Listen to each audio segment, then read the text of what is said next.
There was infighting in the family. There were a couple of murders that happened over the next few years of two people who had claimed the throne, and then they were killed. Finally, about 6 years later, after the death of Nebuchadnezzar in 556 BC, a man named Nabonidus was established as the king. Now, he was one of the conspirators in that second murder, and he was also a son-in-law of Nebuchadnezzar. He, out of political expedience, married one of Nebuchadnezzar's daughters so that it would help his own claim to the throne after the man who had been king was dealt with and put away, was murdered. So Nabonidus becomes king. Historians have a mixed opinion on Nabonidus as far as how good of a king he was. Some think he was capable enough. Others say, not so much. He was indifferent as a ruler. I suppose it really doesn't matter much. Nabonidus didn't stay around that long. He didn't hang out in Babylon, even though he was the king. About 3 years after he became king in 553, he'd only been ruling for 3 years. He left Babylon and went to Arabia to pursue business-related interest. And one writer, John Phillips, a commentator, let me quote him. He said he was trying to build a commercial empire and that he was not too enamored of government. And, I think most of us can relate to that. I'm not too enamored of government either. Nabonidus and I have that in common. But on the other hand, it is a little strange that he would help commit regicide. He would he would help murder a sitting king and then marry someone solely for the purpose to help him become the king and then run away from it. It doesn't make a lot of common sense, unless maybe it was that wife he took and he's running away from her. Maybe that could be it. I don't know. I guess that kid's like. So in any event, when Nabonidus left, he appointed his son, whose name was what? Guess. Who do you think what was the name of his son? Belshazzar, right. That's who we've got here in our passage. He appointed Belshazzar to be co-regent or vice-regent, and that's why I said it'd probably be better to call him Prince Belshazzar than king. But Nabonidus was off so much chasing his own pursuits and his own dreams. For all practical purposes, Belshazzar was the real king of Babylon because Nabonidus was away so much of the time. Now, so that kind of tells us who Belshazzar is and why he's in the position he's at and what has been happening in the kingdom. During this time, another international power is rising. Babylon has been, it for many years now. Nebuchadnezzar, Casey mentioned it in the Sunday school lesson, is that head of gold, right? He was the great ruler. It was a wonderful kingdom and a powerful empire. But another international power has been rising. It was the Medo-Persian Empire. Now, the Median, just without the Persia, the Median, the empire of the Medes, a people group, had always existed to the north and the east of Babylon. I should have told John to put a map up for that, but I failed to do that. It's my fault. In fact, the Medes had been allies with Babylon, the Babylonians, against the Assyrian Empire. The Assyrians had been the great world power before Nebuchadnezzar, and the Babylonians conquered them. But the Medes had helped the Babylonians against the Assyrians. So they had sort of been allies, and Babylon had left the Medes alone for the most part. So they were doing their own thing, again, to the north and the east. I'm doing it for your perspective, of Babylon, which is right here. You see it all that, right? But of course, now Nebuchadnezzar's dead. And the kingdom had, with all the chaos, the infighting, the uncertainty, the instability, it's starting to deteriorate. And so sensing a shift in the winds of power, the Medes now ally themselves with the Persians, and they begin conquering some of the neighboring territories. They're going now, they're going west. That's Babylon's territory. They're going south. That's Babylon's territory. So they're slowly starting to expand and acquire other provinces, other areas to consolidate power, to grow themselves, to become more, to become a more influential world empire. They would have never dreamed of doing that while Nebuchadnezzar was the king. He was that capable.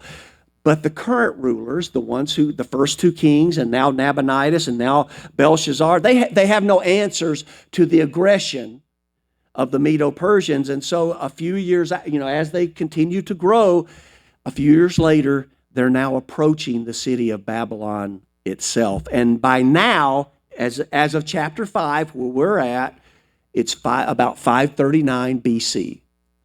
So about 14 years have passed since Nabonidus has assumed the crown. He knows the Medo-Persian army is coming towards Babylon. So he decides, hey, way to go, king. He decides to go back to Babylon. Hey, where he should be. Now, as he gets to Babylon and the Medo-Persian Empire is approaching, he makes some really boneheaded moves. Apparently, he's very superstitious. He goes to all the surrounding towns and cities and villages, all the suburbs of Babylon, and he goes into all the temples, the little temples, the big temples, whatever they were. He takes every idol he can find. Every, stone, silver, the list we just read about him in gold, silver, bronze, iron. He takes every idol he can find in all the areas around Babylon, brings them back to Babylon and puts them in the big temple to Marduk. And he's thinking, if I have all the idols here, then the city of Babylon proper, the city itself, will be protected from the encroaching army. That was his thought. Well, you can imagine the people in the villages, well, what are we going to do for protection? So he makes a really bad move as far as he alienates everybody around, everybody outside the city of Babylon is now mad at him. They're upset with him, and it just kills morale. And we're going to come back to that in just a second. And of course, it was just superstition. It didn't work. On October 10th, 539, one of the main suburbs of Babylon, you've got the city of Babylon, you've got those walls. We're going to come back to that in a minute. And then you've got outside the walls more dwelling place. So we would call them today suburbs. One of the main suburbs fell to the Medo-Persians. They overran it. And as soon as that happens, Nabonidus flees the other direction. True to form, he does that. Now, in fairness and to balance it, some people think he left Babylon to go and rally troops from other parts of the empire. And then there is some historical evidence that he then met the Medo-Persians in battle. He lost, and at that point, the Babylonian Empire officially surrendered to the Medo-Persians. But that's later on, and it's outside. We're focused on what's happening right now. Nabonidus is gone. Belshazzar's in charge, and the army of Medo-Persians is parked outside the city, waiting to attack. That's the context, that's the circumstances for where we pick up now with Daniel's narrative here in chapter 5. Let's read verse 1, the very first part again. Belshazzar the king made a great feast for 1,000 of his lords. Okay, now that should be surprising. It's surprising, if you know the context now, you know the circumstances, I think that should be a little surprising to most of us. You're under siege, an army's about to attack, and you throw a party? It seems pretty silly, it seems foolish, it seems very irresponsible to throw a big party like that when the enemy is at the gate. That's no way to prepare for a battle. But believe it or not, I think there were some understandable, still not very wise, but understandable rationales behind Belshazzar's decision to throw the shindig, or as the Clampetts might call it, a wing-ding. Nobody watches Beverly Hillbillies? Um, so I can come up with 3 reasons that they did that. Oh, is that what fell? I didn't know what fell. You probably shouldn't put that there. As animated as I am, right? We'll just leave it where it's at. 3 rationales that Belshazzar might have had for throwing this feast, this party, in the face of an approaching enemy army. The first had to do, I think, with ego. Ego. Again, last time I shared about the impregnable walls surrounding the city proper of Babylon. What did I say? 2 separate walls, or 25 feet thick. I don't know how. I can't remember off the top of my head how high they were. But Babylon had been attacked in the past. Prior to Nebuchadnezzar, during Nebuchadnezzar's time, they were never threatened. But before that, they had been attacked. The city of Babylon had never been taken because of those walls. Also, as I was reading about it, some have written that the city had stored up 20 years of provisions in reserve, so they weren't worried about a siege and being starved out. So they had the walls to protect them. They really only had to make sure the men in the towers, remember that I think there were 260 towers or something like that around. The men in the towers had enough. They had to make sure they had enough arrows, and they had to make sure the other people who were standing on the wall have enough rocks to throw over the top. And the armies of the enemy would be beaten back easily. It was ego. He was overly self-confident about how safe they were within those walls. And whether that's true or not, we'll never know, because the city wasn't really taken with a direct attack. And we'll more on that in the next passage. There's a little bit of intrigue here about how the city of Babylon was conquered. The second rationale was not, so the first one was ego. The second rationale is about encouragement. As I said earlier, because these rulers had made some blunders, morale was low among the people. It was low even, I think, among the leaders of the people. And so Belshazzar thought, hey, a party is just the ticket for a time like this. We need to show the people, I need to show my lords that I am not worried one little bit. That'll cheer them up, and then we'll win. Yay for us, Now, that's not a direct quote from Belshazzar. You know that, right? So I'm reading between the lines a little bit and probably attributing a little bit too much foolishness to his way of thinking. But I do think that there's a big reason for the feast, was that he did want to do something to lift everyone's spirits in a very gloomy situation. And finally, I would submit that the party was mostly a way to escape. Sure, there was some ego and overconfidence involved. Sure, he wanted to encourage his people, and especially maybe his leaders, his military leaders. But I think the main thing that he was wanting to accomplish here, I think he's a lot like his dad. If he can, I'll run. He couldn't run away. His dad already had, so he had to stay. But he wanted to escape reality if he could. So it went beyond encouragement. It went beyond ego. They didn't want to think about this situation at all, if possible. Instead, they could think about the opulence, the lavishness, the excess of the extravaganza. They could be reminded of the greatness of Babylon and the riches of Babylon, and not think about what's going on out there beyond the walls. Again, I'm going to cite John Phillips, who describes the scene, the party, as follows. These are his words. By all accounts, this was no small party. The dining room was enormous, reportedly 1,650 feet wide and a mile long. That's 5,280 feet if you're counting. So that's a huge banquet hall. Some 4,500 pillars in the form of giant elephants were part of the walls. They were carved out of stone and stood 20 feet high. The tables were fashioned in the form of horseshoes. The lords of Babylon and their wives sat down to eat and drink, listen to this, as trained peacocks arrayed in gold and silver trimmed harnesses, drew miniature chariots laden with choice wine and all manner of food for the guests. So they had peacocks just walking around between the tables for people to snatch food and wine off of. From the adjoining garden, an enormous choir and orchestra provided music and entertainment. If it sounds a little over the top, yes, it was. Again, I think the primary purpose was to put aside any thoughts of the rude, unpleasant army somewhere out there beyond the walls. This was their way of defying the enemy, attacking them, and putting the distress that they were feeling at a distance. And to that end, of course,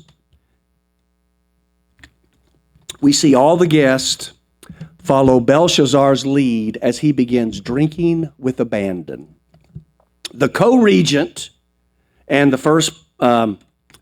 second point on that was reasons for the celebration, if you're writing these down. And then the first point on the second main point, distracting entertainment. Drinking with abandon, distracting entertainment. Again, the co-regent, Belshazzar, wanted the atmosphere to be one of unbridled, carefree hilarity. This would divert his lords and ladies, the leaders, from their worries and help keep them in line as far as following orders. Some of you have seen the movie Gladiator with Russell Crowe. And if you have, you know Russell Crowe stars as a Roman general. He was out of favor with the emperor, and the emperor tried to kill him, but he escaped. And through a series of events, becomes a well-known and popular fighter in all the arenas. Because the emperor is trying to maintain control of the populace, there's a little bit of unrest. Again, there's been a change of leadership. He's the new emperor. That's played by Joaquin Phoenix, if you remember the movie. And so he's wanting to keep the people happy, so he reinstates, they had been done away with, but he reinstates the gladiatorial games in Rome again.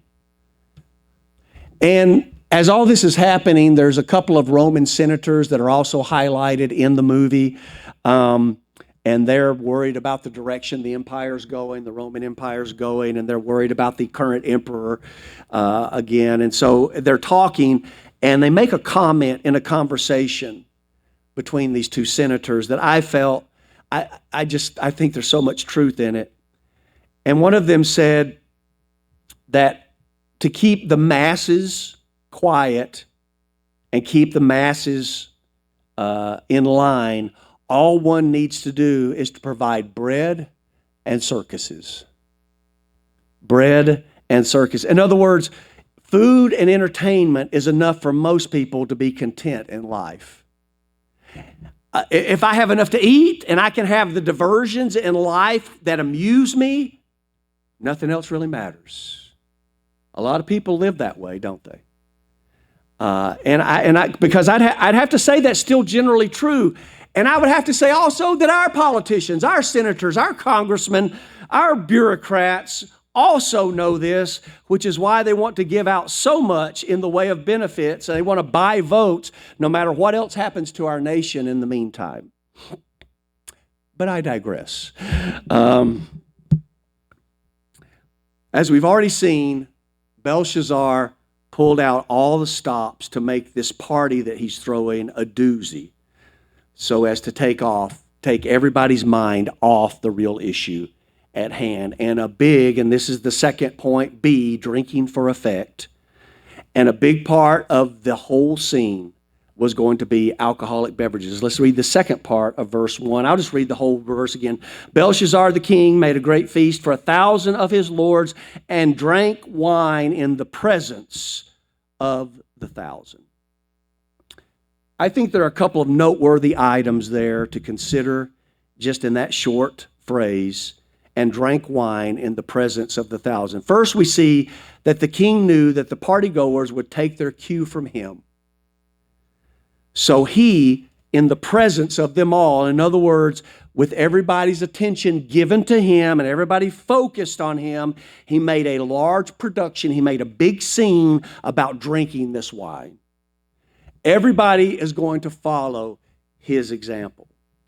And that's a typical response from people, especially if they're somewhat uncertain about how to act in a given situation, maybe at a sophisticated gathering. They look at the ones around them for clues about what to do.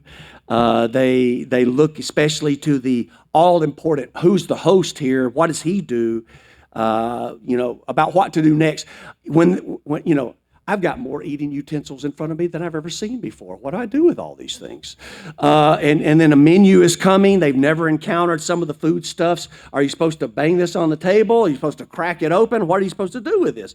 And so the story is told that President Calvin Coolidge once hosted a dinner for a group of normal, everyday citizens. People like us. We would call ourselves normal, everyday citizens, I think. Unsure how to proceed in such an intimidating environment as the White House. And boy, if I went to the White House for a dinner, I'd be pretty intimidated. I wouldn't know, how do they do things here? So they carefully watched the president, and whatever he did, they imitated. And that worked fine. Things were going well. No one was having any issues until finally the coffee came with the dessert at the end of the meal. And, coffee cup on a little saucer. And Coolidge takes his cup off the saucer and starts pouring some of his coffee in the saucer. And everyone who's watching him, they're sort of mystified, but they quickly start doing the same thing. And they Myrtle, look what he's doing. You start pouring your coffee in your saucer. Right up until the time Coolidge then takes the saucer, puts it on the floor for his dog to lap up the coffee. Sometimes that strategy doesn't work so well all the time, does it? It's not foolproof. In any case, I imagine that most of Belshazzar's guests were of the sophisticated variety. But whether they were or not, the king is making it abundantly clear here what sort of gathering this is going to be, what sort of feast, what sort of party this is going to be. It's going to be a drinking binge. And the guests would not want, first of all, they would not want to risk his displeasure by not complying. So even if people were not inclined to drink wine or much of it, I expect most of them did anyway. And I also expect that most of them probably did not need much encouragement to persuade them to participate. They were there for the grand party, so they were likely thinking that so much the better if a lot of alcohol is involved here. The king knew that the best way for people to forget their worries and forget their cares and to escape into that alternate reality where the Medo-Persian army parked outside the walls does not matter, where their whole way of life being threatened is not a big deal, and there's really no issue with the fact that even their very lives may end soon, the best way to get them that off their minds was to get them all intoxicated, inebriated, sloshed, plastered, sozzled, soused, smashed, bombed, tanked, loaded, stewed, crocked, blitzed, pickled, well-oiled, tipsy, ripped, swigged. I never knew there were so many words for someone getting drunk. I used a thesaurus on my computer, and as I scrolled down, the list just kept going and going and going. I didn't even use them all just now. It would have taken too long. There was a lot more. You probably can come up with some I didn't use. And we laugh at that. But it's sort of a telling and sad commentary in our culture and our society, isn't it? That people have come up with so many creative ways to describe what apparently must be a very common occurrence, huh? I mean, what does 3 sheets to the wind mean anyway? That was another one that I saw. What does it imply? And whatever it means, this is evidently the goal of the king, his advisors. They wanted everyone to get lit up. There's yet another one. And I suppose if alcohol is being imbibed to achieve the specific goal of numbing someone to a very negative, serious situation, and that was all it was, Well, okay, I can see that to an extent. In fact, we see it in Scripture. Proverbs 31, 4 through 7. Here's what the writer of that particular proverb says. He says, "It is not for kings, O Lemuel, it is not for kings to drink wine, nor for princes intoxicating drink, lest they drink and forget the law and pervert the justice of all the afflicted. Give strong drink to him who is perishing, and wine to those who are bitter of heart. Let him drink and forget his poverty and remember his misery no more." So when used that way, as in the latter verses, for those who are perishing, like a potent painkiller medicinally, or as a sedative for those who are suffering severe mental anguish, well, that's reasonable. I don't have a problem. I've actually had a cough syrup made with whiskey, right? I was using it medicinally. That's the only alcohol I've ever imbibed in my life that I know of. But the problem with resorting to alcohol that way there's three. One, alcohol is not regulated like modern opioids or morphine or prescription antidepressants. So the usage, if a person wants to, they can keep buying it and go buy it and go buy it and go buy it. And there's no doctor to say, "Hey, I think you're hooked on this stuff. I'm not giving you any more prescriptions." You know, there's no oversight. There's no mitigating, factor there to keep them from abusing those substances. Alcohol has no restrictions. You don't need any kind. It's unregulated, as I said. And that kind of usage, the second part of that first reason is that kind of usage is not intended to be permanent. It's not intended to be ongoing because of the detrimental effects of these powerful chemicals on the human body. You keep doing that and doing that and do that, it will hurt you. And we all know that. We all know people who have been hurt by substances like that. Second reason, it's connected to that observation, is the fact that, as we all know, these substances not only will do that damage, they also always prove to be addictive and habit-forming. And if it's available, a person who uses them for extended lengths of time is actually quite likely to develop a feeling of needing them to function. I can't go without this anymore. I need this in my life, otherwise I can't make it. And so they develop that mental addiction in addition to the physical detriments that it's causing. It affects you mentally. And thirdly, that will lead to a person not being able to function correctly because of the substance abuse.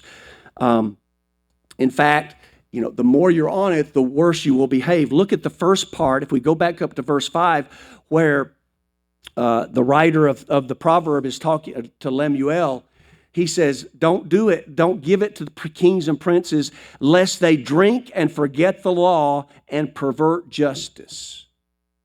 It harms your ability to think and to do the right thing.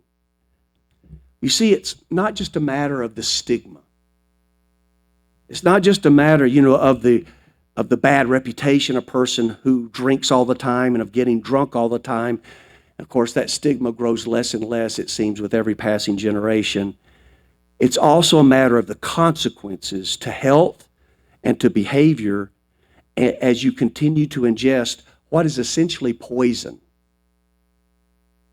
into your body on a regular basis. I just read this morning, I saw an article this morning. I was going to email and the news feed pops up, and right there in front, and I couldn't believe it popped up, it says, "Do you know why vodka doesn't freeze?" And I said, "Oh, okay, I got to read this in light of what we're talking about today." Because it's ethanol.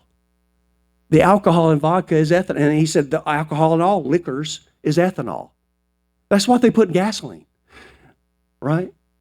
You're drinking, if that becomes something you want to intake, you're poisoning yourself in exchange for having numbness, in exchange for not feeling or not being able to think anymore, being able to forget, whatever.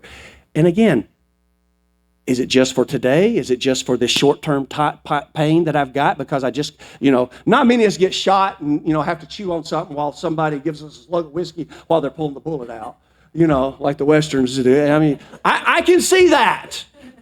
If I got shot and somebody's going to pull a slug out of me, yeah, give me a shot of whiskey. Why not? It can't hurt. I'm already in a lot of pain. But that doesn't happen very much, does it?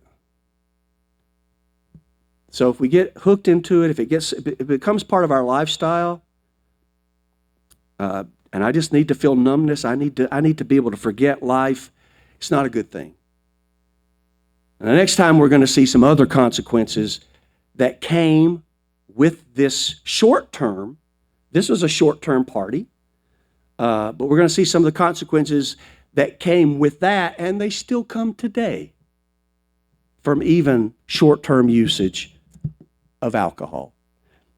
And so we're going to be talking about this one more time as we examine this passage. I think it's something that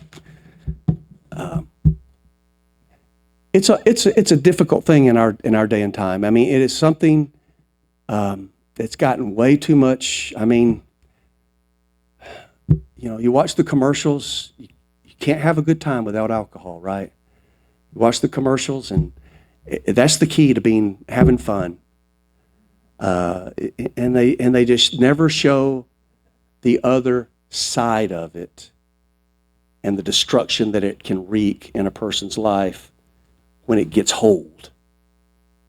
And that's the bad part. And that's why we need to talk about it here. And I trust, I'm not naive enough to think that nobody in our church drinks the occasional beer or has the occasional glass of wine. I know that happens. And I'm not here blasting, taking a shotgun and blasting at you for those things, but we do need to be careful about what we allow into our lives, because if we're not careful, things can take control, even though we don't expect them to or don't want them to. They can. And I will tell you, I'm a teetotaler personally. There's no place for that in my life. I don't want it. I don't even want to be associated with it. I think that's the safest and best course. I know there's good people, good Christians, good believers who would disagree with that. That's fair. But I would just say in our day and time, we're better off without it. That's just you can take that. That's not out here. That's from Pastor Brent. You take that or leave it. But I will tell you, I don't need it to have a good time. I have plenty of fun without it. I have a good time in life. I enjoy life. And God has enabled me to enjoy life through His blessings and through the good fellowship with people like you. Just, through Jesus Christ, of course. But when you let other things start coming in, be careful. Be careful. Let's pray. Lord, thank you again this morning for your word. We are grateful to be able to see principles out of your word, even though maybe, and I do think that there was a lot in this passage that pointed us in this direction. It was telling us a story of a man who wanted to escape reality and tried to use alcohol to do that. And it's going to carry him further than he wants to go, as alcohol can do and other substances can do if we're not careful. And I pray this morning that if any of us are involved with that to any degree, that we would think about it and make sure that we don't allow those things to consume us or to get a hold of us in our lives, and that we don't need them. It's poison. It's stuff that may have a temporary effect, but that temporary effect may have long-term results if we're not careful. And I pray that you would just help us to make sure that we also want to be a good testimony to people around us. We don't want to be in that sort of frame of mind where we're not a good testimony. And alcohol does change the way you think and do things. And we see that from the commercials about drinking and driving and all the other things. It's just kind of two-sided. It's two-faced. On one hand, they warn us about drinking and driving. On the other hand, they encourage everyone to go out and drink. It's just, it's something that we need to be aware of and we need to understand. And so help us, Lord, this isn't everything there is to do with being a Christian, but it's certainly something that in our society is a powerful force for bad, for evil. And we shouldn't, as Christians, as your followers, we should not want to be a part of it. We ask all this in Jesus' name this morning. With your head still bowed and eyes still closed, we're going to open the front.